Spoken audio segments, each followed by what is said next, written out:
नमस्कार किसान भाइयों। धान में पहला खाद कब डालें, क्या डालें और किन खाद के साथ मिलाकर डालें? ये खाद बता देता है आगे चलकर आपका कितना उत्पादन होगा। धान में सबसे ज्यादा इम्पोर्टेंट खाद है पहला खाद, जो किसान पहले खाद के अंदर सही मात्रा में खाद और सही मिश्रण बनाकर दे देते हैं, जो अपने फसल को आवश्यकता है। आगे चलकर अपने फसल पर ज्यादा टेलर निकलता है, उसकी फसल ज्यादा हरा भरा होता है, उसकी फसल पर ज्यादा लंबी बालियां होता है और उत्पादन सबसे ज़्यादा होता है। जो किसान पहले खाद में कुछ गलतियाँ यानी कुछ खाद की कमी कर देते हैं और कुछ माइक्रोन्यूट्रिएंट की कमी कर देते हैं, वो कमी आखिरी टाइम तक मतलब जब हार्वेस्टिंग करेंगे तब तक दिखाई देता है। तब किसान भाई सोचेंगे बस थोड़ा-सा खर्च ज़्यादा कर देता तो आज 30% ज़्यादा हार्वेस्टिंग कर पाता। तो दोस्तों आज बात करेंगे धान का पहला खाद कब डालेंगे, कितनी मात्रा में डालना चाहिए और किन-किन खाद के साथ मिलाकर डालना चाहिए। ये सब जानकारी इस वीडियो के माध्यम से मिलने वाला है।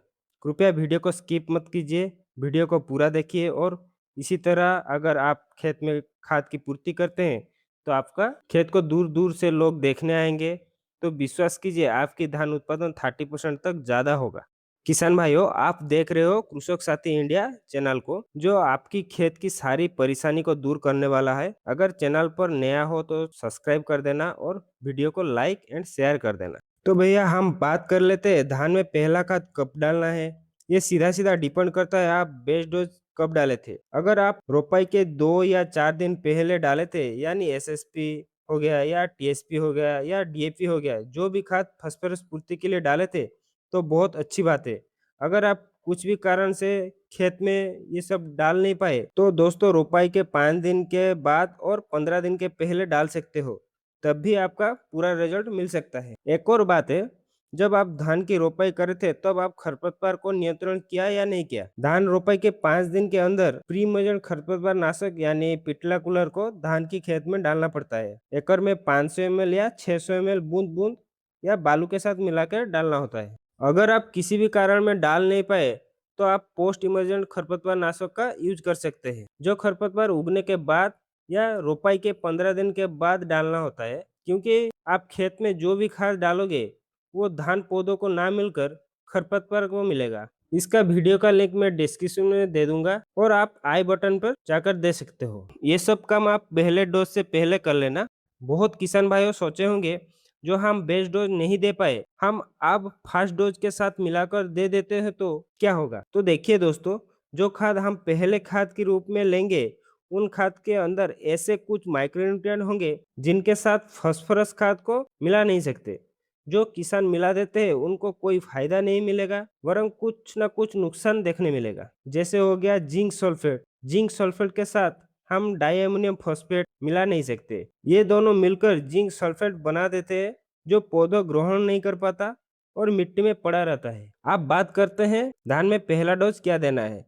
जैसे हमारा खेत में ज्यादा टेलर निकाले, खेत हरा भरा रहे, किसी भी तरह का पोषक तत्व की कमी ना रहे और हमारे खेत में ज्यादा उत्पादन मिले, इसके लिए सबसे पहले यूरिया का आवश्यकता पड़ेगा।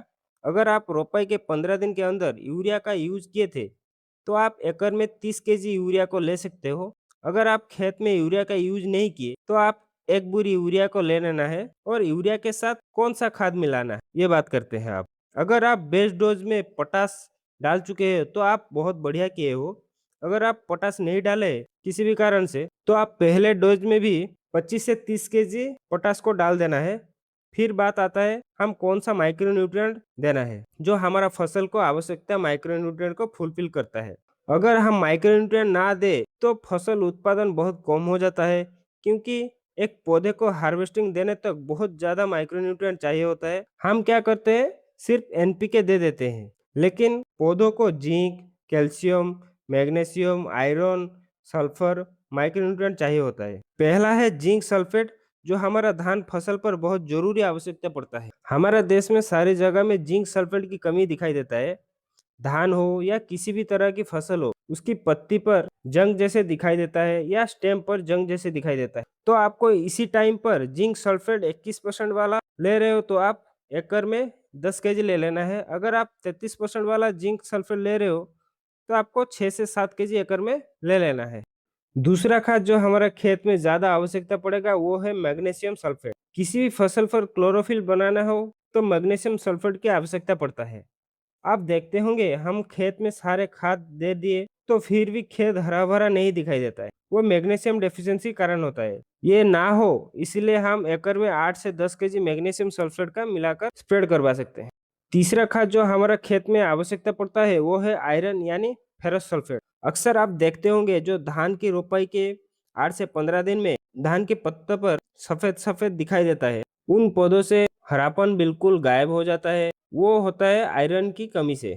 अगर हम एकड़ में 5 से 6 केजी पहले डोज में मिलाकर डाल दे तो ये सब रोक सकता है। चौथा है कैल्शियम नाइट्रेट। ये आपको एकड़ में 15 से 20 केजी देना पड़ता है। इसमें आपको फास्ट एक्टिंग नाइट्रेट, नाइट्रोजन और वाटर सोल्यूबल कैल्शियम मिलता है, जो आपकी पौधों को स्ट्रॉन्ग स्टेम, पौधों का ज़्यादा जल्दी नाइट्रोजन मिलता है और बहुत अच्छा जड़ को निकालता है और गेन यानी धान बनने में मदद करता है। कॉम ब्लैंक पेंसिल मतलब अगाड़ी बहुत कम यानी ना के बराबर करता है। पांचवा खाद है सल्फर। आप 80% सल्फर को भी ले सकते हो या बेंटोनेट वाला सल्फर 90% को भी ले सकते हो। अगर आप 80% वाला सल्फर ले रहे हो तो आप 3 केजी एकड़ में ले लेना है। वो आपको धान की जड़ में लगने वाला फंगस को रोकता है और जड़ को ज़्यादा बढ़ाता है, खाद को पौधा तक पहुंचाता है। और हम जो जिंक सल्फेट या मैग्नीशियम सल्फेट यूरिया के साथ मिलाते हैं वो खाद को गीला कर देता है। अगर उसके साथ सल्फर 80% वाला को मिलाते हैं तो ये यूरिया के ऊपर एक लेयर बना देता है जो यूरिया को कीचड़ जैसा नहीं करने देता है। ये भी एक फायदा है। अगर हम बेंटोनेट सल्फर 90% वाला को लेते हैं, उसको हम 5 से 8 केजी एकड़ में डाल देना। ये भी जड़ बनाता है, जड़ पर फंगस लगने नहीं देता। आप ये सब अलग अलग माइक्रोन्यूट्रिएंट को ना देकर कुछ कंपनी ये सब मिलाकर बना रहे हैं, उसको भी आप दे सकते हो। जैसे कि एरिज का एग्रोमिन सॉइल प्लस आता है, वो एकड़ में 5 से 6 केजी डाल देना।